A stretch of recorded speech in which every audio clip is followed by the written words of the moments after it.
Claire Moreau avait 38 ans, mais son visage buriné par le froid, ses joues creusées par la faim et ses mains calleuses laissaient croire qu'elle en portait 60. Depuis presque 10 ans, elle errait sans domicile dans les rues de Paris, noyée dans l'anonymat de la foule pressée, invisible aux yeux de ceux qui la frôlaient chaque jour sans jamais la voir. Son royaume était l'asphalte dur et les bancs glacés, ses trésors, les restes de la ville. Et parmi tous les endroits où elle se réfugiait, c'était le boulevard Haussmann qui l'attirait le plus.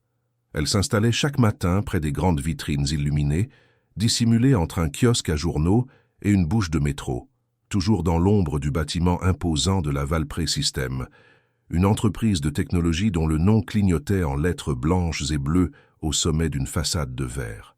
Claire ne comprenait rien à leurs affaires, mais elle observait. Elle observait comme un soldat en planque, attentive à chaque mouvement. Les silhouettes élégantes entraient et sortaient, tailleurs sombres, montres chères, talons précipités. Elle apprenait leur visage, leur rythme, leur langage muet. Certains levaient les yeux au ciel, d'autres au sol, mais aucun ne la regardait jamais. Parmi eux, un homme se démarquait par son allure arrogante, Julien Lambert. Il arrivait chaque matin à 9h moins 5, ponctuel comme une horloge suisse, dans une berline noire aux vitres teintées. Ses costumes semblaient taillés dans l'argent lui-même, et son regard froid tranchait comme une lame. Claire connaissait son nom parce qu'elle l'avait entendu souvent dans les conversations téléphoniques des employés à l'extérieur ou lu dans les journaux abandonnés. Julien Lambert, le PDG de Valpré System. Un millionnaire couronné de succès, célébré dans les pages économiques, mais méprisé en silence par beaucoup, il incarnait l'élite parisienne, riche, puissant et inatteignable. Chaque jour, Claire le regardait passer. Il ne la voyait pas. Il ne voyait personne d'ailleurs, à part lui-même dans le reflet des vitrines. Il semblait marcher au-dessus du trottoir, comme s'il ne faisait pas partie de la même réalité que les passants. Un matin, alors qu'il sortait du bâtiment en discutant à voix haute avec un cadre, son regard croisa celui de Claire, ou du moins, elle le crut. Une fraction de seconde, un frémissement, une hésitation dans sa démarche. Puis, il détourna les yeux, fronça les sourcils et poursuivit son chemin. Ce fut assez pour que Claire ressente un étrange pincement. Ce n'était pas de la honte. Elle ne ressentait plus cela depuis longtemps. C'était quelque chose d'autre, une fissure infime dans le mur d'indifférence. Elle n'attendait rien de la vie. Les hivers passaient, les étés aussi. Elle survivait grâce aux distributions de nourriture, aux abris de fortune et à une endurance forgée par les coups du sort. Il lui arrivait de parler seule, non par folie, mais parce que personne ne l'écoutait. Elle existait en marge d'un monde qui roulait sans elle, et cela lui convenait presque. Car parfois, quand la nuit s'installait sur les toits haussmanniens, quand le boulevard se vidait et que les lumières du siège de Valpré System s'éteignaient une à une, Claire sentait en elle un murmure, une voix ancienne, étouffée par les années. Une voix qui disait « Tu n'as pas toujours été ici, tu n'es pas né pour disparaître ». Mais ses pensées étaient fugaces. Elles se dissolvaient au contact du froid, du bruit et de la peur.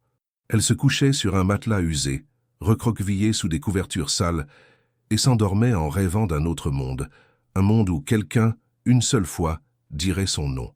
Un monde où Claire Moreau existerait vraiment. Elle ne savait pas que ce jour approchait, que dans les entrailles même de ce bâtiment qu'elle observait depuis des années, son nom était inscrit sur un document scellé, et que bientôt, la femme invisible deviendrait le centre de tous les regards. La pluie tombait fine et constante ce matin-là, dessinant sur les trottoirs de Paris des rivières silencieuses que les passants en costume traversaient sans ralentir.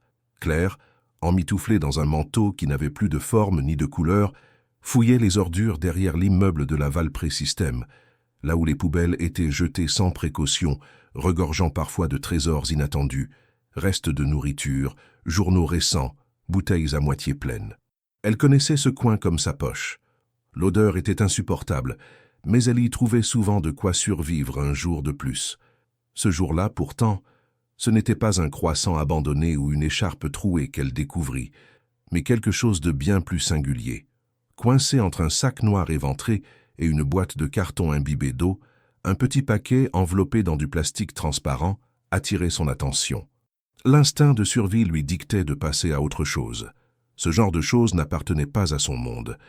Mais il y avait sur cet objet quelque chose de dérangeant, d'inattendu. Un nom, le sien. Elle saisit le paquet, défit lentement le plastique devenu glissant, et découvrit à l'intérieur une enveloppe blanche, épaisse, portant en lettres dactylographiées « Claire Moreau ». Le cœur battant plus vite que d'habitude, elle jeta un œil autour d'elle. Personne ne semblait avoir remarqué sa trouvaille. Elle se redressa, coinça l'enveloppe contre sa poitrine et s'éloigna en boitant, disparaissant dans une ruelle humide. Dans un coin de terrain vague, protégé du vent par un mur décrépit, Claire s'assit sur une caisse de bois et ouvrit enfin l'enveloppe. À l'intérieur, plusieurs feuilles pliées avec soin, des documents juridiques, des tampons officiels, des signatures. Et une lettre. Elle lut lentement, déchiffrant les mots avec difficulté. L'écriture était nette, impersonnelle. Elle reconnut quelques termes. Succession, héritière légitime, Valpré Système, André Valpré. Le nom frappa comme un coup de poing dans la poitrine. Elle n'avait pas entendu ce nom depuis plus de 20 ans. Elle le croyait enfoui pour toujours. André Valpré. Dans sa mémoire, ce nom évoquait une voix douce, une silhouette élégante, des souvenirs fragmentés d'un homme qui l'avait un jour prise par la main dans un parc, un homme qu'elle n'avait plus revu depuis l'âge de 12 ans.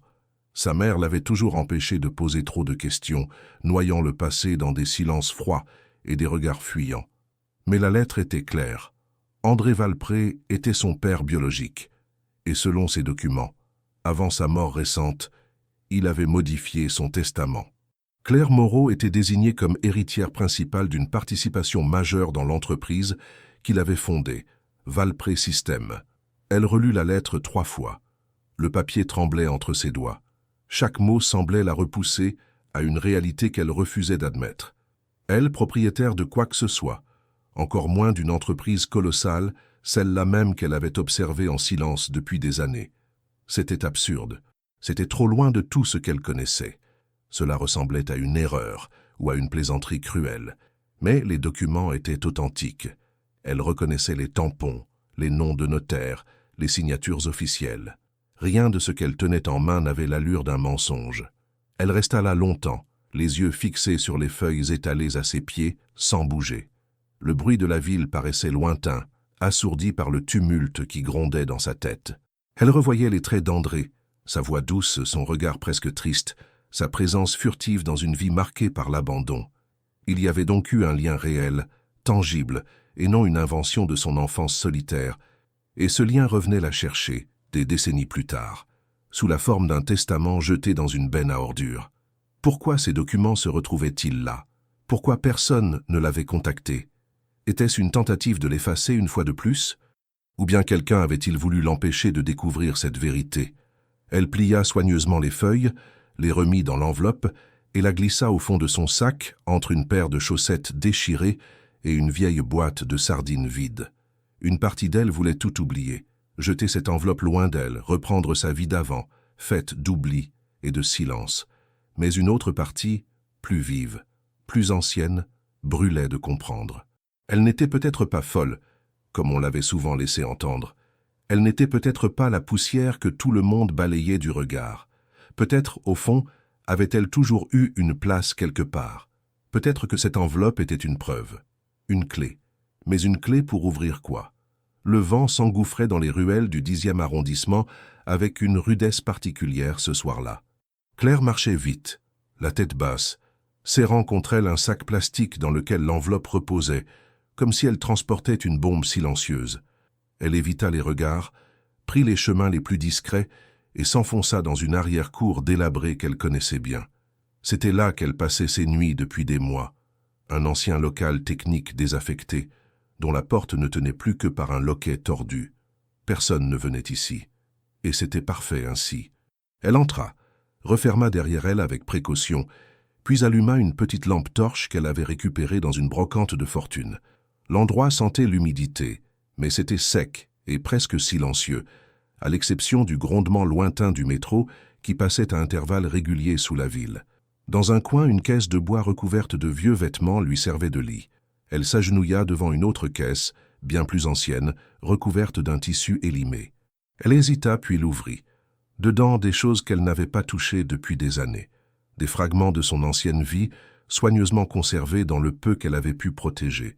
Un vieux bracelet en tissu, une boîte d'allumettes décorée, quelques photos écornées et un carnet sans couverture. Elle prit une des photos, une image fanée d'un après-midi lointain. Une enfant de 12 ans, debout dans un jardin, à côté d'un homme élégant. L'homme souriait, la main posée sur l'épaule de la fillette.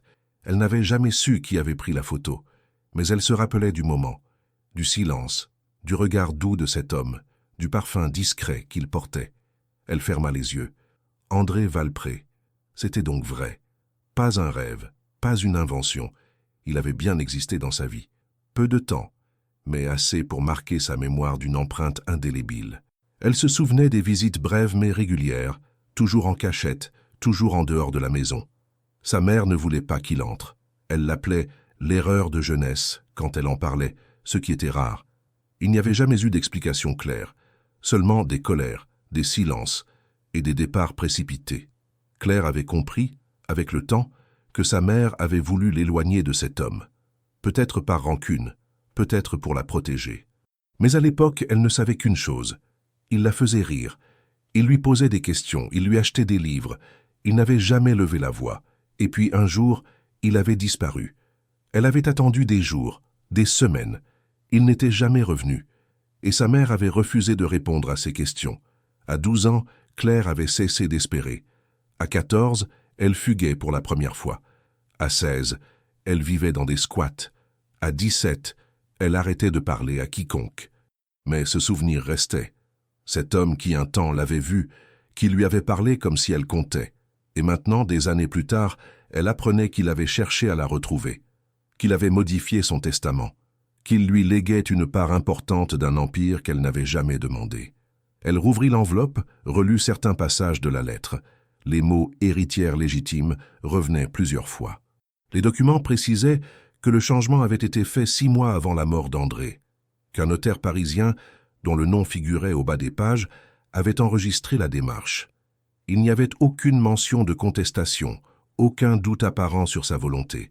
Claire sentit une pression monter dans sa gorge, une colère étrange, mêlée à une tristesse qu'elle croyait disparue. Pourquoi maintenant? Pourquoi cet homme, qui l'avait abandonné pendant toute sa vie d'adulte, décidait-il enfin de reconnaître son existence? Était-ce une tentative de réparation? Une façon lâche de se racheter après sa mort?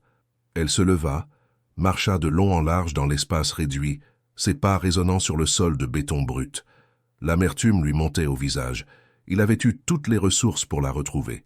Elle n'était jamais partie très loin. Elle avait vécu dans cette ville, errant dans ses rues, dormant parfois à quelques centaines de mètres de ses bureaux. Et il ne l'avait pas vue.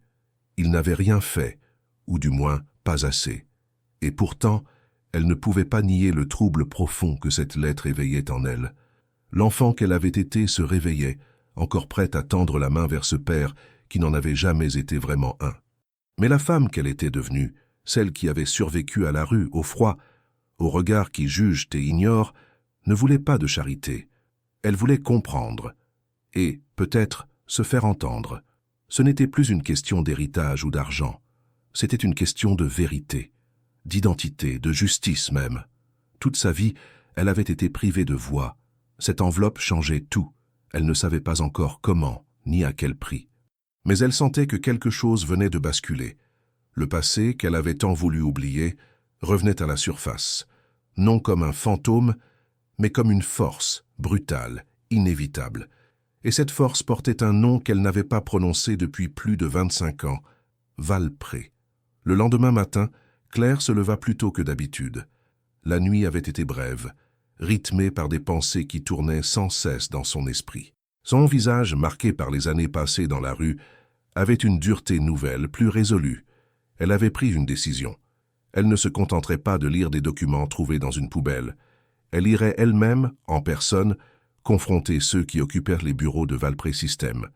Elle voulait des réponses claires, des visages à regarder dans les yeux. Elle voulait qu'on lui dise, sans détour, ce que tout cela signifiait. Elle s'habilla avec ce qu'elle avait de plus présentable, ce qui n'était pas grand-chose. Un vieux manteau gris rapiécé à plusieurs endroits, un pantalon trop grand et une paire de bottes dont la semelle tenait avec du fil de fer. Ses cheveux étaient en désordre, son visage encore sali par la poussière et les nuits passées dehors. Mais elle n'en avait cure. Ce jour-là, elle n'était pas là pour faire bonne figure. Elle était là pour être entendue.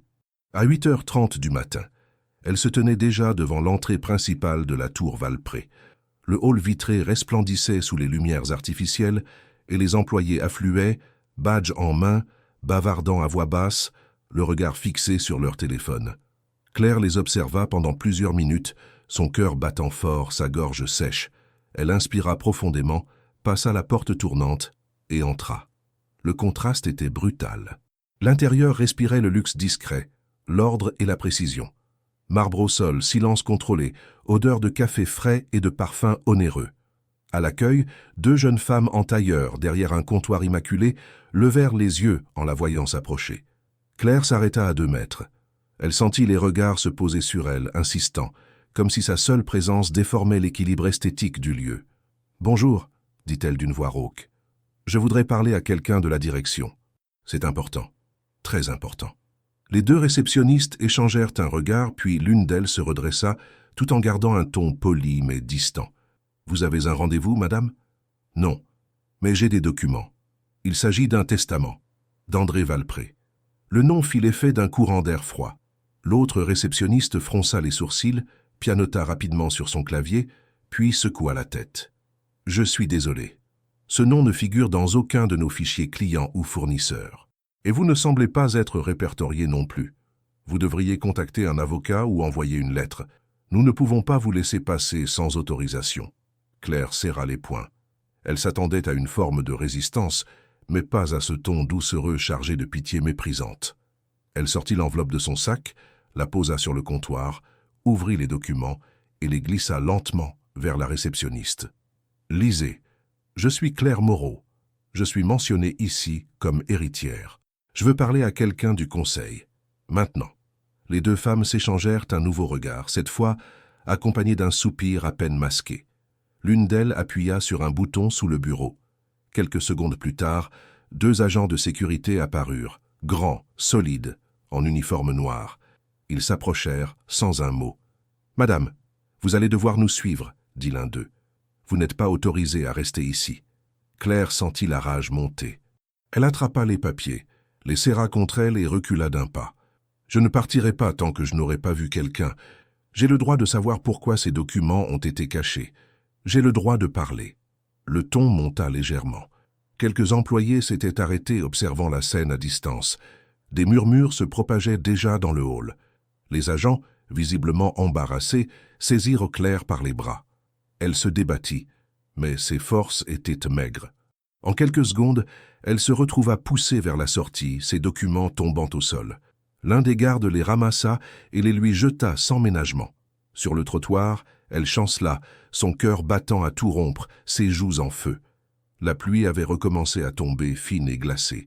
Elle restait là hébétée, les papiers froissés contre sa poitrine. Mais le pire n'était pas encore arrivé.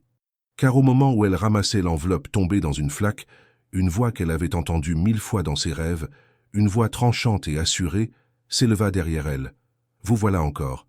La mendiante du boulevard. Qu'est-ce que vous espérez? Une place au conseil d'administration ?» Claire se retourna. Julien Lambert se tenait là, les mains dans les poches de son long manteau, entouré de 2 collaborateurs. Il la toisait avec un rictus moqueur. Il avait tout entendu. « Je sais qui vous êtes, monsieur Lambert, » dit-elle, la voix tremblante mais ferme, « et vous saurez bientôt qui je suis. » Julien éclata de rire, franc et cruel. « Vous? Vous êtes délirante. Faites-vous soigner. Ou mieux, retournez là d'où vous venez. Ce monde n'est pas pour vous. » Il la dépassa indifférent et entra dans le bâtiment sans un mot de plus. Les portes vitrées se refermèrent derrière lui, hermétiques, impénétrables. Claire resta seule sous la pluie, ses vêtements trempés, ses mains tremblantes. Pour la seconde fois dans sa vie, elle se sentait rejetée par un monde qui lui devait des explications. Mais cette fois, elle ne fuyait pas. Elle allait se battre. Le lendemain de son expulsion violente du siège de Valpré Systèmes, Claire ne quitta pas son abri improvisé. Son corps portait encore les marques de la bousculade, mais c'était sa dignité meurtrie qui lui pesait le plus. Le regard moqueur de Julien Lambert, son rire tranchant, la froideur des réceptionnistes, tout cela s'était imprimé en elle comme une brûlure. Elle ne s'attendait pas à un accueil chaleureux, mais l'humiliation publique avait réveillé quelque chose de plus profond, un sentiment d'injustice insupportable, et cette fois elle n'avait pas l'intention de laisser tomber. Alors qu'elle était recroquevillée dans un coin du local abandonné, en train de relire pour la 100e fois les documents que personne ne voulait reconnaître, un bruit à l'extérieur la fit sursauter. Des pas rapides, assurés. Claire se leva brusquement, serrant la lampe torche à la main comme une arme, son instinct toujours en alerte. La porte grinça, puis une silhouette féminine apparut dans l'encadrement. « Claire Moreau ?» La voix était calme, posée, mais tranchante comme le verre. La femme entra, referma la porte derrière elle sans attendre d'invitation. Elle portait un tailleur sombre, des lunettes fines, un sac en cuir accroché à l'épaule. Tout en elle dégageait une autorité discrète, une maîtrise absolue de la situation. Claire recula d'un pas méfiante. « Qui êtes-vous » ? « Mon nom est Sophie Delacour. Je suis avocate. J'ai été mandatée par André Valpré avant son décès. Il m'a confié des instructions précises qui vous concernent directement. » Claire la fixa interdite. Le nom d'André résonna de nouveau, mais cette fois il n'était pas porté par un document jeté à la hâte dans une poubelle. Il sortait de la bouche d'une femme en chair et en os, venue jusqu'à elle, dans son refuge, comme si sa réalité invisible avait soudainement franchi le seuil de l'impossible. Sophie ouvrit son sac, en sortit une chemise rigide, et l'ouvrit lentement. « Je sais ce que vous avez vécu hier, ce que Julien Lambert a fait. Et je vous assure qu'il n'a pas le droit de rejeter votre présence. Vous êtes, selon le testament enregistré et validé par le notaire Meudurand, l'héritière légale et majoritaire de Valpré Système. Ce n'est ni une erreur, ni une illusion.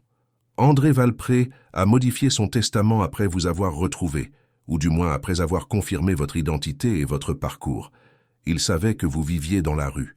Il voulait que ses dernières volontés réparent, dans la mesure du possible, les absences et les fautes du passé. » Claire ne répondit pas tout de suite. Elle resta debout, les bras le long du corps, comme figée. L'information avait beau confirmer ce qu'elle avait déjà lu, l'entendre ainsi de manière formelle changeait tout. Il ne s'agissait plus d'une théorie fragile ou d'une interprétation personnelle. C'était une réalité juridique, soutenue par une professionnelle du droit qui venait jusqu'à elle.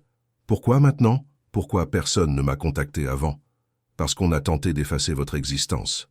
J'ignore encore qui exactement, mais les documents que vous avez trouvés dans la benne ne devaient pas s'y trouver. J'avais moi-même prévu de vous retrouver dans les prochains jours, mais ils ont voulu vous couper l'herbe sous le pied. Heureusement, vous êtes allé à leur rencontre avant qu'ils ne puissent agir. Claire sentit ses jambes faiblir. Elle s'assit sur une caisse sans dire un mot. La tension qui l'habitait depuis des jours, depuis des années même, semblait s'évaporer d'un coup, remplacée par une fatigue lourde, pesante. Sophie s'approcha sans prendre un ton condescendant, sans feindre la compassion. « Vous êtes dans votre droit, et je suis ici pour vous accompagner. Mais avant toute chose, vous devez décider. Voulez-vous faire valoir ce droit? Voulez-vous exercer le pouvoir que cette part d'héritage vous donne? Ce ne sera pas simple. L'entreprise est dirigée par des gens qui vous méprisent.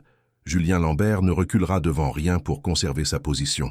Il a déjà engagé un cabinet juridique pour contester votre légitimité. Mais nous avons l'avantage. Les documents sont en règle. Les intentions d'André sont claires. Et moi, je suis prête à aller jusqu'au bout. » Claire releva enfin la tête. Dans son regard, il n'y avait plus de doute. Elle avait été rejetée, humiliée, effacée. Mais désormais, elle avait une arme. Pas une vengeance, pas une revanche futile, mais un levier réel. Une place que personne ne pourrait nier sans se confronter à la loi. Je ne veux pas de leur argent, ni de leur luxe. Mais je ne supporterai pas une humiliation de plus. S'ils me croient morte ou folle, ils vont devoir me regarder dans les yeux. Sophie acquiesça, puis sortit un téléphone de sa poche. « Très bien, dans ce cas, je prends rendez-vous avec le conseil d'administration. Officiellement, nous allons leur présenter les documents et réclamer l'application du testament. Je veux que vous soyez présente. Vous n'avez pas besoin d'être parfaite, juste d'être là, de vous montrer. Et surtout de ne pas plier. » Claire serra les poings. Pour la première fois depuis des années, elle avait l'impression d'exister à nouveau dans le monde des vivants. Pas comme une silhouette floue à la périphérie de la ville, mais comme une personne avec un nom, une histoire, un droit. Elle savait que ce serait difficile, que Julien Lambert ne se laisserait pas faire. Mais au fond d'elle, un calme nouveau s'installait. Elle n'était plus seule, et elle allait se battre. Dès l'aube suivante, L'atmosphère autour de l'aval pré-système commença à changer, mais pas dans le sens auquel Claire aurait pu rêver. Le nom d'une réunion imminente circulait entre quelques couloirs feutrés de l'entreprise, une convocation pour un vote des actionnaires, et dès que l'information parvint à certains, le ton se durcit. Il semblait que l'annonce de l'héritage de Claire avait semé une panique silencieuse, muette mais palpable.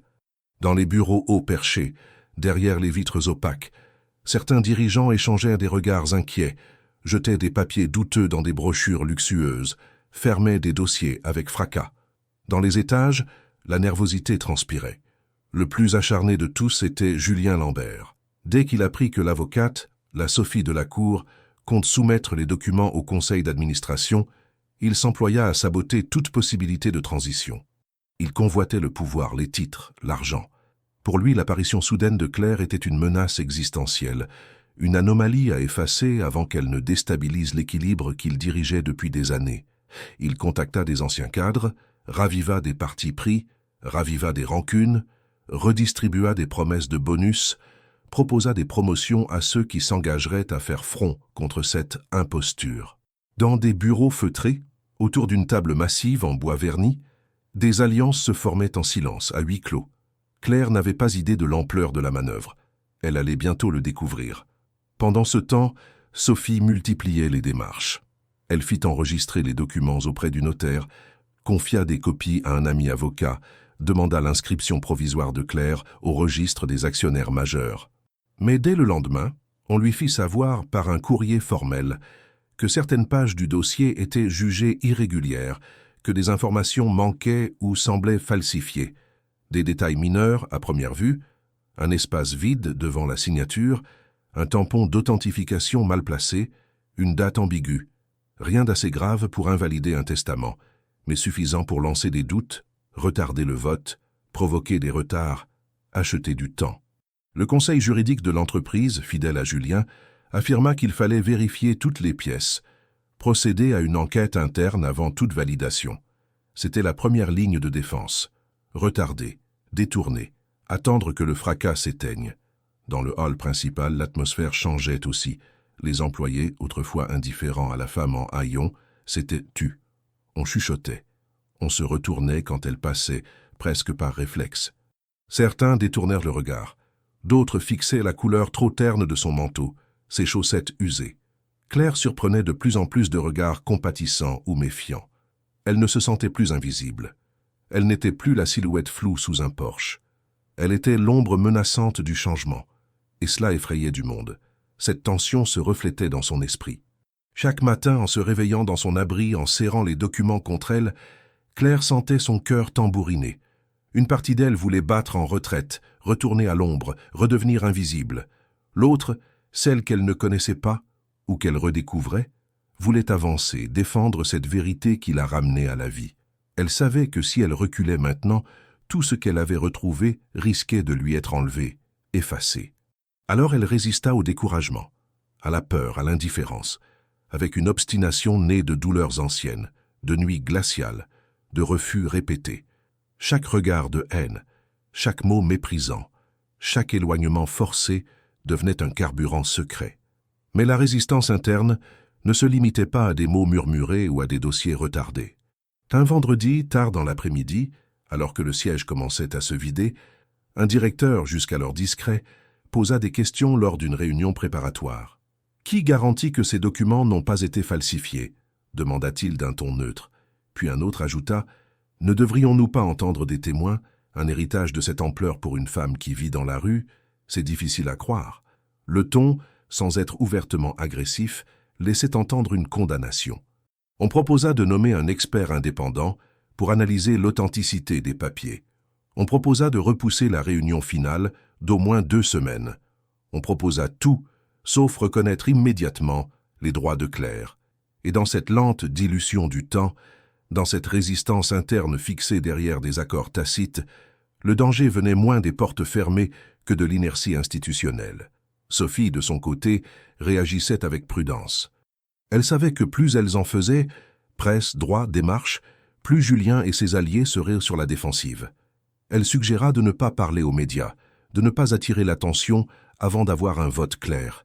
Mais Claire, redécouvrant son reflet dans un miroir sale du refuge, sentit monter un feu silencieux. Elle voulait que le monde sache qu'elle existait, pas pour la gloire, mais par dignité. Pour qu'on reconnaisse qu'une vie, fauchée, oubliée, ignorée, avait encore de la valeur. Elle accepta les conseils, mais imposa sa présence.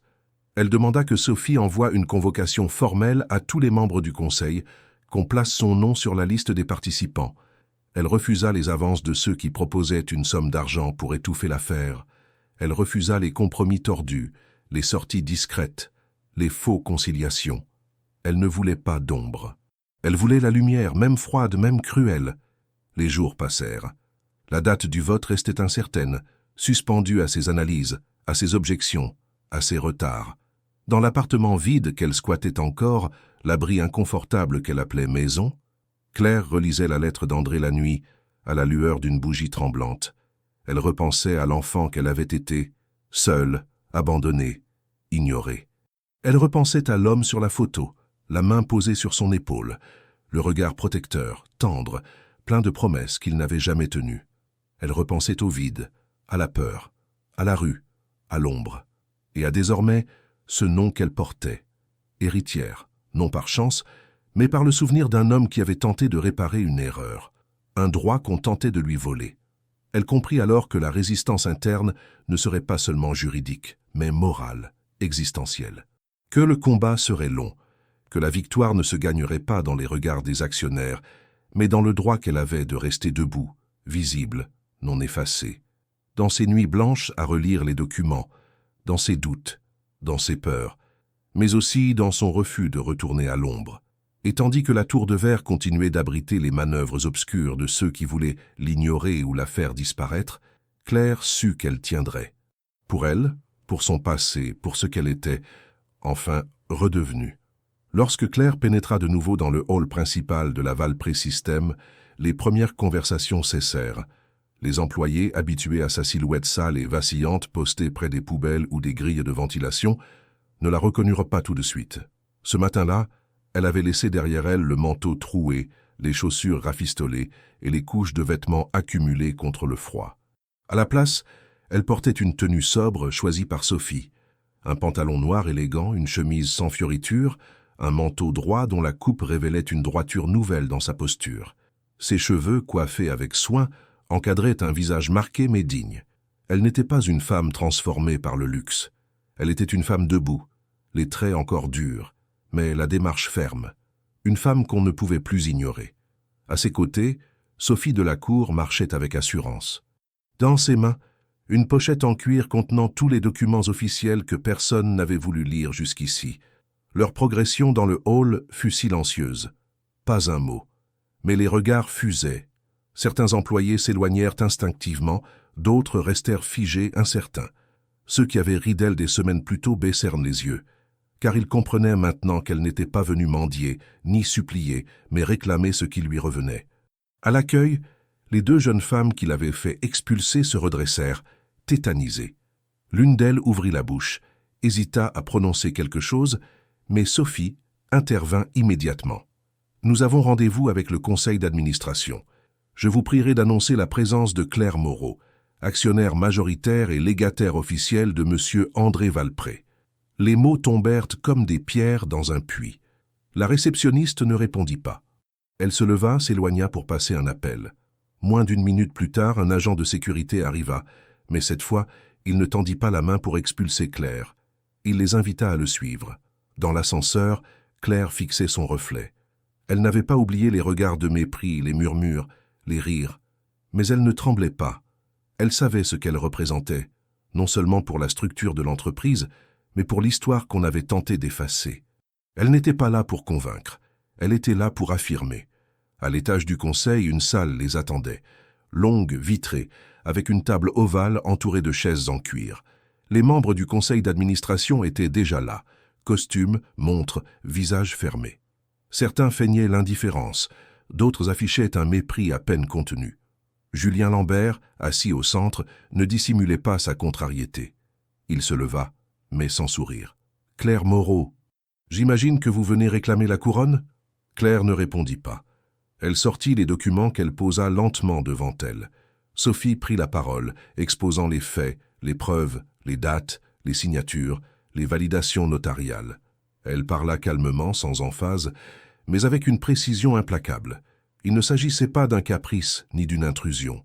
Il s'agissait d'une transmission légale, orchestrée par André Valpré lui-même. Le testament ne laissait aucun doute. Claire était l'héritière légitime de la majorité des parts de l'entreprise. Julien tenta de contester, évoquant des vérifications encore en cours, des doutes persistants. Il parla de l'instabilité mentale présumée de Claire, de son passé dans la rue, de l'atteinte possible à l'image de l'entreprise, mais il ne put empêcher ce qui suivit. Claire se leva, seule. Elle s'avança lentement vers l'extrémité de la table et planta son regard dans celui de chaque personne présente. Sa voix, lorsqu'elle parla, ne tremblait pas. « Vous m'avez vu. Vous m'avez ignoré. Pendant des années, je me suis tenu dehors, sous vos fenêtres. Vous passiez sans un regard. Vous m'avez expulsé, méprisé, moqué. Mais aujourd'hui, je suis ici parce qu'un homme a reconnu ce que vous refusez de voir, que derrière les apparences, il y a des histoires. Et la mienne est la vôtre. Mon nom est Claire Moreau, et je suis désormais propriétaire majoritaire de Valpré Systèmes. » Un silence pesant suivit.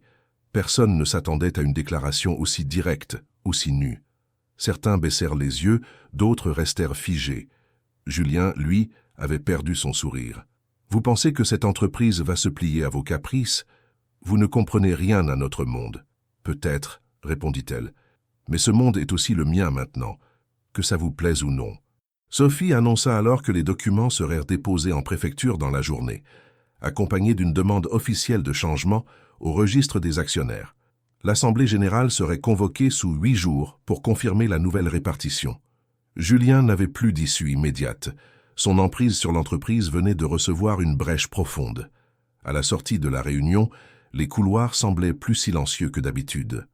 Certains employés s'écartaient à son passage. D'autres, plus discrets, hochèrent la tête avec respect. Claire ne souriait pas. Elle ne célébrait rien. Ce n'était pas une victoire. C'était un début. Le plus dur restait à venir. Car si elle avait ouvert la porte, elle savait que beaucoup tenteraient encore de la refermer sur elle. Mais cette fois, elle n'était plus seule. Et elle ne repartirait pas. Après sa déclaration officielle devant le conseil d'administration, Claire ne retourna pas dans son refuge habituel. À la demande de Sophie, elle accepta de rester temporairement dans un petit studio loué discrètement par le cabinet d'avocats. L'endroit était modeste mais propre, silencieux, équipé d'un lit correct, d'une douche fonctionnelle et d'une cafetière électrique qu'elle n'osa pas utiliser pendant 2 jours, de peur de la casser. Le miroir de la salle de bain reflétait un visage qu'elle avait du mal à reconnaître. L'ancienne Claire, celle des trottoirs, n'était jamais très loin. Mais ses traits retrouvaient un peu de définition, une densité qu'elle croyait perdue. Ce répit fut cependant bref, car dès que l'annonce de sa reconnaissance comme actionnaire majoritaire circula dans les milieux internes, une contre-offensive bien plus sournoise s'organisa, orchestrée par Julien Lambert lui-même. Il ne s'énerva pas en public, ne cria pas, mais il engagea à huis clos des spécialistes de la réputation. Il fouilla, retourna, exhuma chaque trace du passé de Claire. En moins de 48 heures, un rapport complet était entre ses mains. L'adolescente fugueuse, les séjours dans des centres d'accueil, les passages en hôpital psychiatrique après l'incendie de son immeuble quand elle avait 16 ans, les diagnostics maladroits, les traitements imposés, les fuites répétées. Claire avait été fichée, déplacée, signalée, puis oubliée, et ce passé enterré depuis longtemps servait maintenant de munition pour la discréditer. Julien choisit le moment avec soin. Lors d'une réunion à huis clos avec les membres influents du conseil, il posa le dossier sur la table. Le ton était mesuré mais l'intention claire. Nous avons ici des éléments troublants concernant Madame Moreau. Il ne s'agit pas d'attaquer, bien entendu, mais de poser la question de sa stabilité. Il serait irresponsable de remettre une entreprise de cette envergure entre les mains d'une personne à l'équilibre émotionnel fragile. Il ne s'agit pas d'un jugement moral, mais d'un risque concret. Quelques regards se détournèrent. Certains hochèrent la tête en silence. D'autres, plus prudents, demandèrent à vérifier les sources. Julien n'insista pas. Il savait que le simple fait de soulever la question suffisait à semer le doute. Le mécanisme était bien rodé. Désamorcer la légitimité par l'ombre d'un trouble passé. Il savait que dans un environnement où l'image valait presque autant que les chiffres, Ce genre d'information circulait vite, se tordait encore plus vite, et pouvait faire s'effondrer n'importe quelle figure publique, surtout une femme qui venait de la rue. Sophie fut informée le soir même. Elle appela Claire, lui expliqua calmement ce qui circulait, sans dramatiser mais sans masquer la gravité. Claire, assise sur le lit du petit studio, écouta en silence, les mains sur les genoux, le regard vide. « Je savais qu'il fouillerait », murmura-t-elle, « mais ça fait mal quand même. »« Nous pouvons réagir », répondit Sophie, « réfuter les éléments, prendre les devants. Mais ça dépend de vous. Si vous voulez que je me taise là-dessus, je le ferai. » Claire réfléchit longuement. Puis elle secoua la tête. « Non, il faut qu'il sache tout, mais de moi. » 2 jours plus tard, elle convoqua une réunion avec les membres du conseil. Pas un discours, pas une plainte, juste les faits. Elle parla de l'incendie, de la mort de sa mère, de la fuite, du choc, des traitements, des internements successifs, des diagnostics hasardeux, des années aérées sans adresse, sans voix. Elle raconta sans larmes comment on vous enferme quand vous criez trop fort, comment on vous oublie quand vous n'avez plus de papier ni de proches. Elle ne chercha ni la compassion ni le pardon. Elle voulait qu'il comprenne que son parcours n'était pas une faiblesse, mais une preuve de résistance. Ce n'était pas une biographie destinée à émouvoir, c'était une leçon d'endurance. Une manière de dire « Malgré tout, je suis ici, debout, face à vous, et rien de ce que vous découvrirez ne changera cela. » Certains membres du conseil, surpris par sa franchise, commencèrent à réévaluer leur position. Julien, lui, resta impassible. Il observa, écouta, ne dit rien. Mais derrière ces silences, la tension montait, car il sentait le contrôle lui échapper, lentement mais sûrement. Il avait parié sur le rejet spontané d'une femme issue de la marge. Il n'avait pas prévu qu'elle choisirait la vérité comme arme. Dans les couloirs de l'entreprise, les conversations changeaient de ton. Ce n'était plus l'histoire d'une inconnue qui voulait l'argent d'un homme puissant. C'était le retour d'une héritière qu'on avait tenté d'effacer. Et plus les gens découvraient son passé, plus ils reconnaissaient le courage qu'il avait fallu pour en sortir vivante. Les plus jeunes salariés, ceux qui n'avaient pas encore été modelés par les logiques cyniques de l'entreprise, commencèrent à voir en elle un symbole. Pas une sainte, pas une héroïne, juste une femme réelle, marquée, debout, résolue. Le passé que Julien n'avait voulu utiliser comme une arme se retournait lentement contre lui. Car dans une époque où les discours sur l'inclusion, la diversité, la résilience étaient répétés à longueur de rapports annuels, il devenait difficile de condamner une femme pour ce qu'elle avait survécu. Mais Claire savait que l'exposition de ses cicatrices ne serait pas sans conséquences. Elle en paierait le prix. Dans les dîners officiels, dans les entretiens avec les investisseurs, dans les portraits de presse, on la réduirait toujours à cette image, la femme sans abri devenue actionnaire. Une étiquette lourde, que certains utiliseraient pour la marginaliser encore. Mais elle l'acceptait, car au moins, cette étiquette serait la sienne, pas celle qu'on lui imposait. Et surtout, elle n'était plus seule pour la porter. Une semaine après la réunion où Claire avait révélé son passé au conseil, une nouvelle pièce inattendue bouleversa l'échiquier tendu de la Valpré Système. C'est dans une boîte oubliée, au fond d'un meuble de rangement poussiéreux dans l'ancien bureau d'André Valpré, que l'entreprise n'avait pas encore vidé depuis son décès, que Sophie mit la main sur une série d'enveloppes scellées. Le service juridique de l'entreprise, pressé de classer le contenu du bureau, avait négligé certains cartons. L'assistante personnelle d'André, une femme proche de la retraite nommée Mireille Grangier, avait insisté pour que Sophie puisse y accéder, arguant que le patron avait souvent parlé d'une chose qu'il voulait transmettre en main propre à quelqu'un qu'il avait longtemps cherché. Ce qu'elles trouvèrent dépassa toutes les attentes. 8 lettres manuscrites, datées sur une période de presque 15 ans, adressées à Claire Moreau. Aucune n'avait jamais été envoyée. L'écriture était régulière, reconnaissable, la même que sur les notes personnelles qu'André avait l'habitude de laisser à son équipe. Mais là, les mots n'étaient pas ceux d'un chef d'entreprise. Ils étaient ceux d'un homme rongé par l'absence, qui écrivait à une fille qu'il ne connaissait pas, mais dont le souvenir ne l'avait jamais quitté. Assise dans le petit studio, le même où Claire s'était réfugiée après les premiers affrontements, elle et Sophie commencèrent à lire les lettres une par une. Dès la première, Claire comprit que ces mots allaient remuer bien plus que des souvenirs. « Claire, si tu lis ceci un jour, cela signifiera que j'ai trouvé un moyen de réparer, ou que quelqu'un l'a fait pour moi. Je n'ai jamais cessé de penser à toi, pas un jour. La deuxième lettre évoquait les premières tentatives de retrouver sa trace. André y décrivait comment il avait engagé un détective, comment il avait parcouru des listes, interrogé des services sociaux, consulté des rapports médicaux.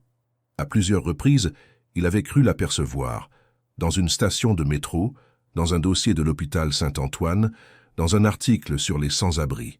Mais toujours, le fil se rompait. J'ai souvent eu l'impression que tu fuyais le monde. Pas seulement moi, mais tout. Et chaque fois que je croyais m'approcher, tu disparaissais.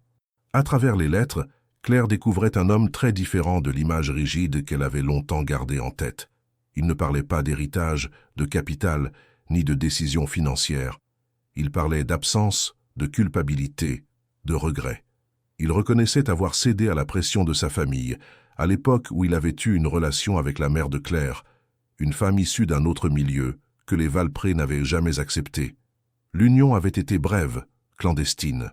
Et lorsque la grossesse avait été révélée, tout avait été fait pour couper les ponts. Je n'ai pas été assez fort, j'aurais dû me battre. Mais je n'ai pensé qu'à ma carrière, à la réputation de ma famille. J'ai fui mes responsabilités, et je l'ai payé. Chaque fois que j'ai lu ton prénom sur un rapport, chaque fois que j'ai cru reconnaître ton visage dans la rue, j'ai su que ma lâcheté avait un prix. Dans une autre lettre plus récente, datée d'1 an avant sa mort, André évoquait les démarches engagées pour réécrire son testament. Il y expliquait son souhait de transférer la majorité de ses parts à Claire, non pour la punir de ce qu'il n'avait pas fait, mais pour lui rendre ce qui lui revenait, et lui donner la possibilité d'exister dans le monde qu'on lui avait volé. Tu n'as jamais eu ta chance. Ce que je fais maintenant ne l'efface pas, mais c'est ce que je peux faire de mieux. Tu es ma fille, et ce nom, Valpré, tu as le droit de le porter avec dignité. Claire lut chaque mot sans pleurer, mais les doigts crispés sur les feuilles révélaient la tension immense qui la traversait. Ce n'était pas le pardon qu'elle cherchait, ce n'était pas non plus une confirmation, c'était la reconnaissance. Et dans ses lettres, elle la trouvait enfin. Une vie entière de silence, de solitude, de combat, recevait soudain un écho. Les morceaux épars de son histoire, ceux qu'on avait tenté d'effacer, prenaient une forme. Elle n'était pas une imposture, elle n'était pas une erreur. Elle avait été trahie, oui, mais jamais oubliée. Sophie lui conseilla immédiatement de faire certifier les lettres par un huissier et de les déposer dans le dossier officiel du litige en cours. Elle savait que leur valeur juridique serait limitée, mais leur poids symbolique pouvait inverser le regard de certains membres du Conseil. Claire hésita. Elle n'aimait pas l'idée d'exposer ses mots intimes, de les transformer en pièces à conviction, mais elle comprenait la nécessité. Si Julien voulait continuer à jouer sur l'ambiguïté, ces lettres étaient sa réponse. Non un cri de défense, mais un rappel de vérité. Dans les jours qui suivirent, les copies des lettres furent discrètement partagées avec les administrateurs les plus indécis. Le changement fut immédiat. Là où certains voyaient une menace, une étrangère surgit de nulle part, ils voyaient maintenant une fille trahie, reconnue trop tard, mais à qui le fondateur lui-même avait confié la suite. Julien, confronté à cette vague soudaine de compassion et de soutien pour Claire, comprit que le terrain glissait sous ses pieds. Il tenta de minimiser les lettres, évoquant une manœuvre posthume, un pathos mal placé. Mais cette fois, ses mots sonnaient creux. Car les lettres, dans leur fragilité, disaient plus que tous ces discours froids et stratégiques. Elles disaient ce que personne n'avait osé reconnaître jusque-là, que Claire Moreau n'était pas une erreur du système. Elle était le chaînon manquant. Et désormais, elle était là. Non pour prendre la place d'André, mais pour faire exister enfin son histoire. La salle était silencieuse. Pas un souffle, pas un froissement de papier. Juste les regards croisés, pesants, parfois fuyants, souvent tendus. Le conseil d'administration de Valpré Systèmes était réuni en session extraordinaire. Cette fois, il ne s'agissait plus d'un échange d'informations ou d'un débat sur des procédures. Ce jour-là, il fallait voter. Une question unique, directe mais lourde. Julien Lambert devait-il ou non rester directeur général de l'entreprise? Une décision finale, encadrée juridiquement, inscrite à l'ordre du jour officiel, convoquée en respect de la nouvelle structure d'actionnariat après la reconnaissance formelle de Claire comme héritière majoritaire. Le pouvoir n'était plus entre les seules mains de l'ancien cercle dirigeant. Claire détenait maintenant plus de la moitié des voix. Mais le résultat n'était pas gagné d'avance. Car dans les hautes sphères du pouvoir, L'inertie, les alliances historiques et les loyautés dissimulées peuvent peser plus que le droit. Julien était assis à l'extrémité de la table, costume impeccable, mâchoire serrée, mains jointes sur un dossier mince. Il ne regardait pas Claire. Il fixait un point invisible devant lui, comme s'il refusait d'accorder à cette journée la moindre once de réalité.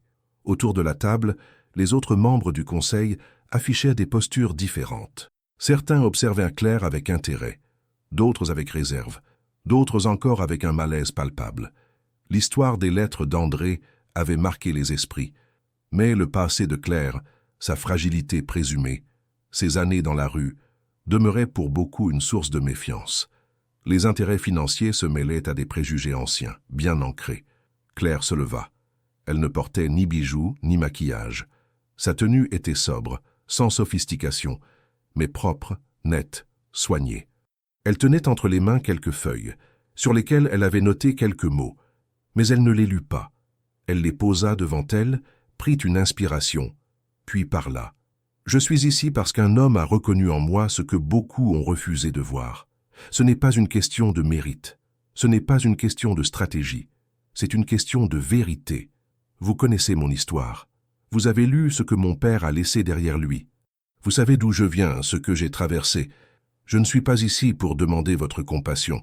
Je suis ici parce que je porte un nom que vous respectiez tant qu'il n'était pas associé à moi. Ce nom, c'est Valpré. Et ce nom, je le porte à ma manière. Je ne prétends pas diriger cette entreprise comme Julien l'a fait. Je ne prétends pas avoir toutes les compétences techniques ou stratégiques. Mais je prétends au droit de veiller à ce que cette entreprise n'oublie jamais que ses décisions affectent des vies réelles, pas seulement des chiffres. Ce que je vous demande aujourd'hui, ce n'est pas un vote contre un homme. C'est un vote pour une nouvelle manière de faire. Une manière où le pouvoir ne sert pas à écraser, mais à intégrer. Où on ne méprise pas ceux qui n'ont pas eu la même chance. C'est cela que je défendrai, quelle que soit l'issue du vote. Mais sachez-le, je ne reculerai pas. Elle se rassit. Aucun applaudissement, aucun murmure, juste le silence. Puis le président du conseil prit la parole, relut la question soumise au vote, expliqua brièvement les modalités. Un à un, les membres devaient voter, de façon anonyme, à l'aide d'un système électronique. Le décompte serait immédiat. La salle s'emplissait d'une tension presque physique. Même Julien semblait ressentir le poids du moment. Il croisa enfin le regard de Claire, non avec colère mais avec une dureté glaciale. Les votes commencèrent. Les noms s'affichaient sur un écran interne, un simple « oui » ou « non » s'inscrivant à côté de chaque identifiant de membre. Le processus dura moins de 5 minutes, mais pour Claire, ce furent les 5 minutes les plus longues de sa vie. Elle ne tremblait pas, mais chaque seconde lui rappelait ce que cette décision représentait, la validation de son droit d'exister dans un monde qui avait toujours voulu la tenir à l'écart, pas seulement dans l'entreprise, mais dans la société tout entière. Lorsque le dernier vote fut enregistré, le président se leva. Il ne souriait pas, ne laissait paraître aucune émotion. Le Conseil, conformément à la majorité simple requise, doit trancher. Monsieur Lambert reste-t-il à la direction exécutive de Valpré Systèmes? Les votes ont été comptabilisés. Résultat, 6 voix pour le maintien, 6 voix contre. La voix prépondérante revient à l'actionnaire majoritaire. Un léger frisson parcourut la salle. Tous les regards se tournèrent vers Claire. Le président poursuivit. « Madame Claire Moreau, en tant qu'actionnaire majoritaire, vous êtes appelée à voter. Votre décision sera décisive. » Claire ne répondit pas tout de suite. Elle regarda les visages autour d'elle. Certains détournèrent les yeux. D'autres l'observaient, curieux. Puis elle regarda Julien, droit dans les yeux. Il n'était plus intouchable.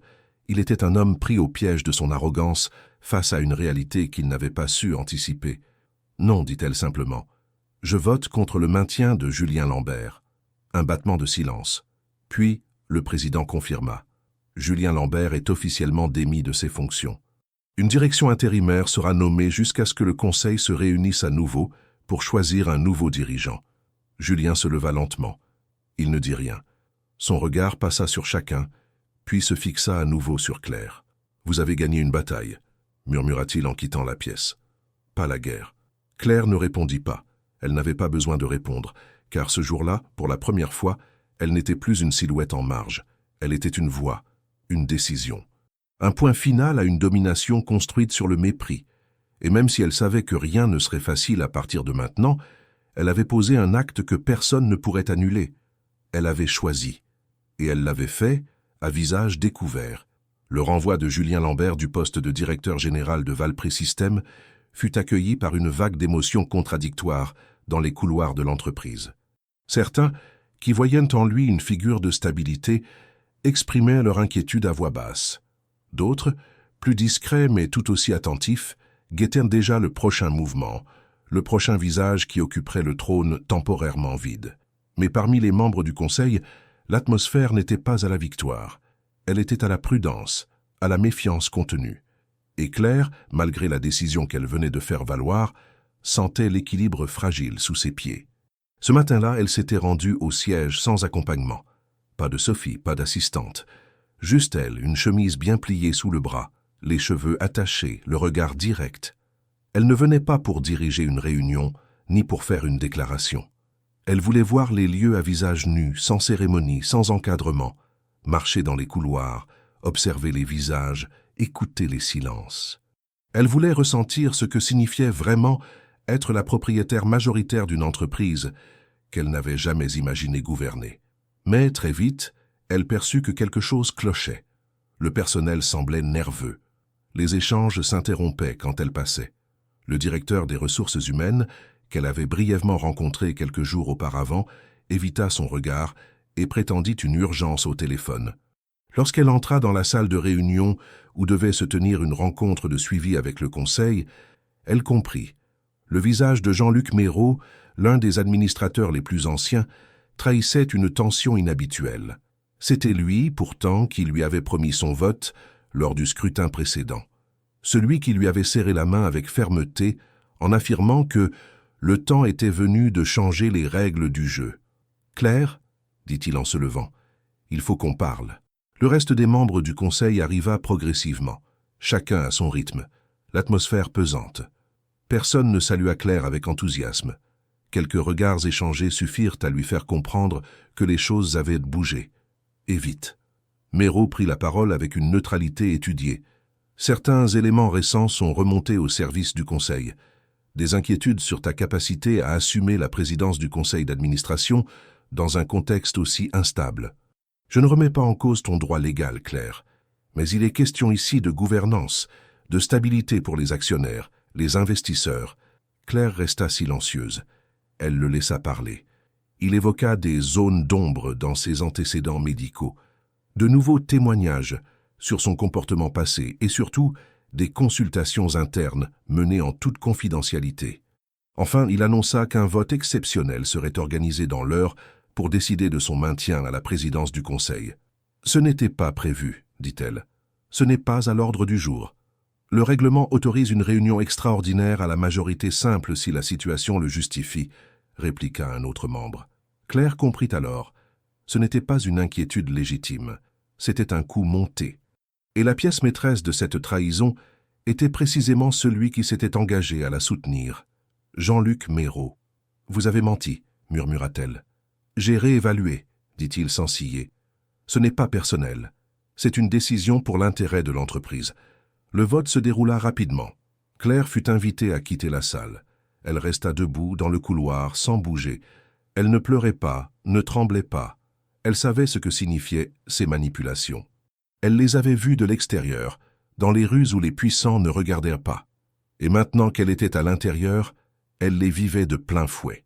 Le monde n'était pas différent. Il était juste plus poli dans sa cruauté. Une vingtaine de minutes plus tard, la porte s'ouvrit. Sophie, prévenue en urgence, arriva en courant.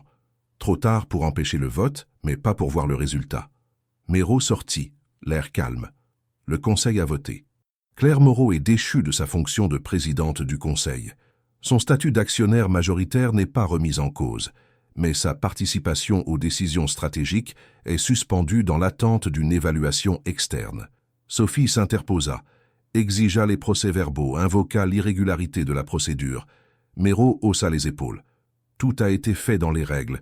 Vous pouvez contester, bien sûr, mais cela prendra du temps. Et pendant ce temps, l'entreprise continuera à avancer. Sans elle, Julien Lambert réapparut en fin de journée, Officiellement, il n'était plus en poste.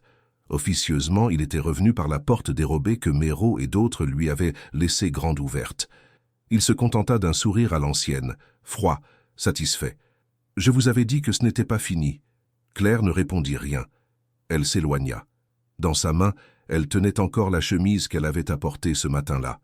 Elle ne l'avait même pas ouverte.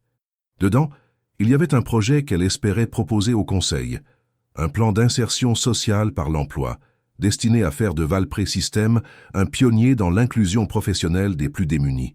Elle avait travaillé dessus pendant des jours, avec l'aide de Sophie et d'un petit groupe de collaborateurs volontaires. Elle s'arrêta dans un couloir vide, s'assit sur un banc, et pour la première fois depuis longtemps, elle ferma les yeux, pas pour fuir, mais pour mieux retenir ce moment. Elle avait été trahie, sans doute, mais elle avait aussi appris que les masques tombent toujours, et ceux qui ne savent régner que par la peur finissent toujours par se heurter à quelque chose qu'ils ne peuvent contrôler, la vérité. Le jour même où l'on annonça publiquement que Julien Lambert conservait de fait les leviers invisibles du pouvoir, malgré sa démission officielle, un coup silencieux mais imparable se tramait dans les coulisses de l'entreprise. Pendant que l'Assemblée feignait une normalisation et que certains se félicitaient d'un compromis raisonnable, l'avocate Sophie Delacour, fidèle à son sens aigu de la justice, poursuivait son enquête avec une minutie froide, presque mécanique. Elle fouillait les flux financiers, examinait les registres des transactions, passait au crible les comptes bancaires, les fiches de paie, les virements internes, les factures. Ce que les anciens dirigeants croyaient avoir enterré dans des dossiers scellés remonta à la surface, limpide et incontestable. Un soir, dans le petit bureau que Sophie avait mis à sa disposition, une pièce sobre, avec une table métallique, 2 chaises et une lampe unique. Elle posa sur la table un dossier épais, reliure noire, dont les premières pages portèrent des chiffres, des dates, des noms. Elle l'ouvrit devant Claire, les yeux sans concession. Ce qu'elle montra valait plus que 1000 discours. Il s'agissait d'un transfert massif, datant d'il y a 3 ans, d'une somme importante, un montant que l'on ne pouvait qualifier de simple bonus de performance. Cet argent circulait d'abord dans un compte caché, puis à travers une série de sociétés offshore, revenait en partie dans une fondation fantôme censée financer des projets communautaires, des projets qui n'avaient jamais vu le jour. Mais l'argent, lui, avait bien disparu. Il avait transité en clair au bénéfice direct de Julien Lambert, sans passer par les livres officiels de Valpré Systèmes. C'était un détournement, une malversation, un abus de pouvoir déguisé en philanthropie. Le type d'irrégularité qu'un seul document pouvait prouver, mais qu'1 million ou plus ne pouvait ignorer. Sophie ne fit pas d'esclandre. Elle ferma simplement le dossier, le posa devant elle, puis regarda Claire droit dans les yeux. « Ils pensaient vous avoir éteinte par le rejet, par l'épuisement, par la peur, dit-elle d'une voix calme. Ils ont oublié que vous existiez encore, et qu'ils ne peuvent pas effacer une trace écrite. » Claire sentit un frisson la traverser, mais ce n'était pas la froidure de la crainte. C'était la froideur de la certitude. Ces pages, ces chiffres, ces transferts, tout s'alignait pour rendre la parole de ceux qui l'avaient méprisé soudain vide. Elle se leva, caressa doucement la reliure du dossier, comme on effleure une épée dont la lame vient d'être affilée. Elle savait ce que cela signifiait. La bataille n'était pas terminée. Elle était sur le point de frapper. Le lendemain tôt, Sophie adressa un courrier recommandé aux membres du conseil d'administration et aux principaux actionnaires. Un rapport formel, accompagné de copies certifiées, réclamant la convocation immédiate d'une session extraordinaire pour révoquer tout dirigeant dont la conduite compromettait l'honneur et la stabilité financière de l'entreprise. Elle demandait non seulement le départ de Julien, mais l'ouverture d'une enquête indépendante sur les comptes et la nomination provisoire de Claire comme administratrice provisoire, en attendant la désignation d'un nouveau conseil exécutif. À midi, un silence inhabituel pesait sur les étages du siège. Les employés échangèrent des regards inquiets. Certains repartaient précipitamment au bureau, d'autres attendaient, fixant leur téléphone, recherchant frénétiquement des informations sur les preuves tombées. Dans les couloirs, le nom de Claire n'était plus prononcé comme celui d'une ex-mendiante devenue héritière. Il était murmuré comme celui d'une possible sauveuse, d'une révélation tardive, mais nécessaire. À 15 heures, la réunion fut convoquée. Les membres du conseil, un par un, entrèrent dans une salle déjà prête, où le rapport de Sophie trônait sur la table. Julien, impassible en apparence, adressa un regard glacial à Claire lorsqu'elle entra, mais cette fois ce regard n'était plus chargé de mépris. Il était chargé de la peur du dévoilement. Autour de la table, d'anciens alliés baissaient les yeux. Le directoire semblait fracturé. Les promesses, les bonus, les menaces, tout paraissait soudain dérisoire face à l'évidence d'un détournement documenté. L'un des administrateurs, le plus respecté, prit la parole. « Nous ne pouvons ignorer ce rapport. Les preuves sont là. En l'état, continuer avec cette direction serait un risque pour l'entreprise, pour sa réputation, pour ses engagements sociaux, pour sa crédibilité sur le marché. » Un silence suivit, puis un autre, plus net. Enfin la voix du président. « Je propose un vote immédiat. Sur la révocation de l'ensemble des membres de la direction, y compris le directeur démissionnaire, et la nomination provisoire de Madame Claire Moreau comme administratrice intérimaire, en attendant l'organisation d'une assemblée générale extraordinaire, ouverte à tous les actionnaires. » Les regards convergèrent vers Claire. Elle n'avait pas préparé de discours. Elle n'avait même pas envisagé cette issue. Mais elle se leva droite, calme, et déclara « Je n'ai pas cherché le pouvoir. Je n'ai pas recherché la revanche. Je n'ai cherché qu'une vérité, que Valpré-Système cesse d'être une forteresse fermée sur ses secrets, que chacun, employé, partenaire, client, sache qu'une entreprise repose sur la confiance, sur la transparence. Si accepter ce rôle maintenant peut contribuer à cela, alors je le ferai. » Le vote se déroula, clair, unanime de la majorité des présents. Quelques personnes s'abstinrent, d'autres votèrent contre par peur d'instabilité, mais le résultat fut net. Plus de 75% en faveur de la révocation et de la mise en place d'une gouvernance provisoire centrée sur Claire. Julien quitta la salle sans un mot. Son manteau sombre sembla peser plus lourd sur ses épaules qu'il ne l'avait jamais été. Derrière lui, les lumières de l'entreprise brillaient d'un éclat nouveau, non celui du pouvoir, mais celui de la vérité. Ce jour-là, à la sortie de la réunion, on ne vit pas de célébration. Pas d'applaudissements, pas de photos, pas de discours grandiloquents.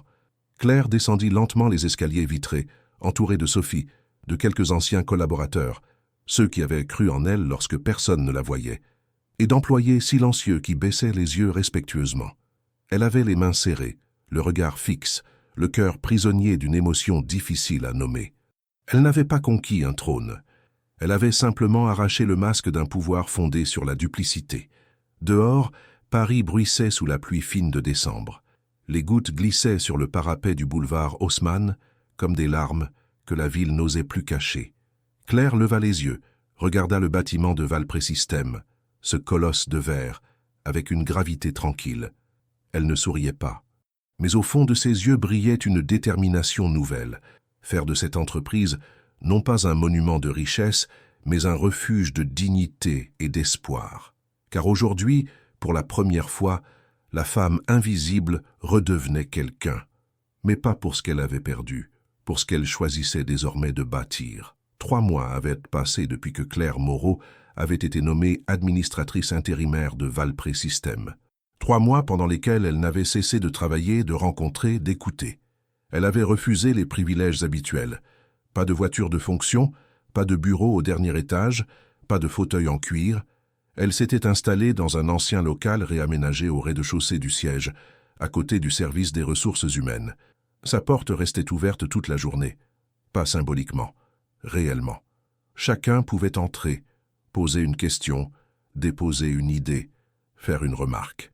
Cela dérouta au début. Puis, petit à petit, cela devint normal. Claire n'avait jamais dirigé d'entreprise. Elle ne prétendait pas en être capable seule, mais elle s'était entourée. De Sophie, restée à ses côtés comme conseillère juridique et stratégique. De Mireille Grangier, l'ancienne assistante d'André Valpré qui reprit du service pour l'aider à gérer le quotidien. De plusieurs cadres intermédiaires, autrefois marginalisés par l'Ancien Régime, qui apportèrent leur savoir sans ambition de domination. Elle forma un comité opérationnel réduit, composé d'hommes et de femmes de différents niveaux hiérarchiques, choisis non pour leur ancienneté, mais pour leur capacité à proposer et à écouter. Le premier grand chantier qu'elle lança fut celui de la réorganisation sociale de l'entreprise. Dès le premier mois, elle créa une division entièrement nouvelle, le pôle Réinsertion et Impact Social. Ce service, rattaché directement à la présidence, avait pour mission de mettre en place des programmes d'intégration professionnelle pour les personnes en situation de grande précarité. Des partenariats furent établis avec des associations de terrain, des centres d'hébergement, des structures d'accompagnement. Des formations internes furent développées, adaptées aux réalités de ceux qui, comme Claire, avaient connu l'exclusion. Un budget conséquent, issu de coupes dans les dépenses inutiles de représentation, fut alloué à ce projet. Les premiers recrutements commencèrent en février. Des hommes et des femmes sans domicile fixe, des réfugiés, des anciens détenus, des jeunes sortis de l'aide sociale à l'enfance, tous furent accueillis sans regard condescendant.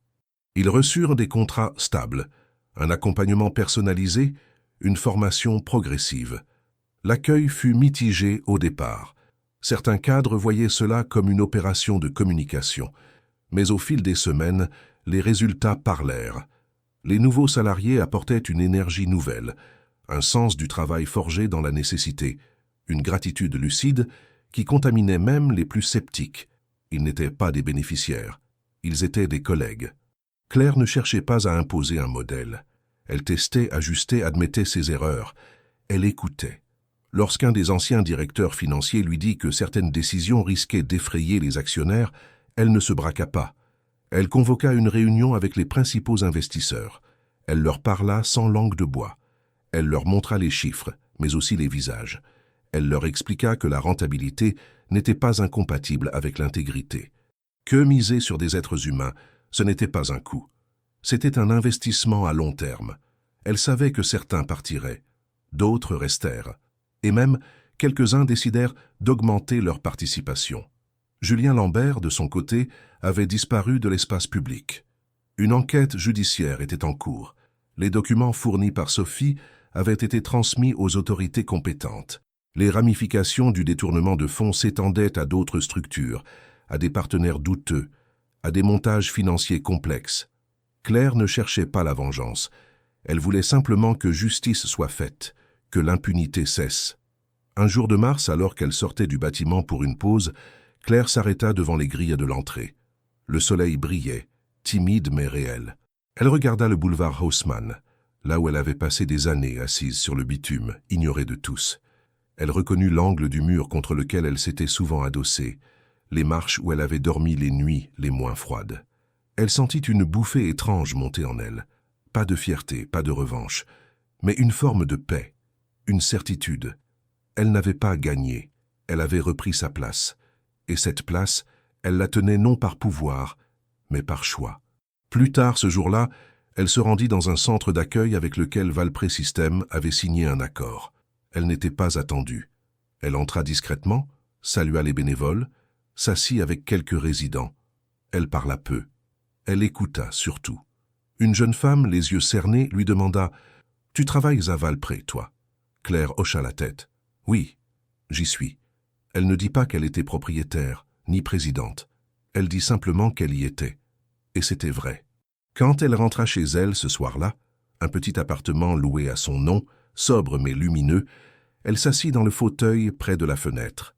Elle observa Paris s'endormir, les toits gris, les lumières qui s'éteignaient une à une. Elle pensa à André Valpré, à la photo de lui qu'elle avait encadrée posée sur une étagère. Elle ne lui en voulait plus. Elle ne le glorifiait pas non plus. Elle acceptait ce qu'il avait été, un homme faillible qui avait tenté de réparer, trop tard mais sincèrement. Claire ne savait pas combien de temps elle resterait à la tête de l'entreprise. Elle ne s'agrippait pas à ce rôle. Elle avait montré que c'était possible, que la marginalité n'était pas une fatalité, que la reconstruction pouvait être collective. Elle voulait continuer. Mais si un jour elle devait partir, elle partirait droite, car elle avait redonné un sens à son nom. Et surtout, elle avait prouvé que même les plus invisibles peuvent reconstruire un monde différent. Pas plus juste par principe, mais plus humain par choix. Elle n'était plus une exception. Elle était un commencement, et cela suffisait.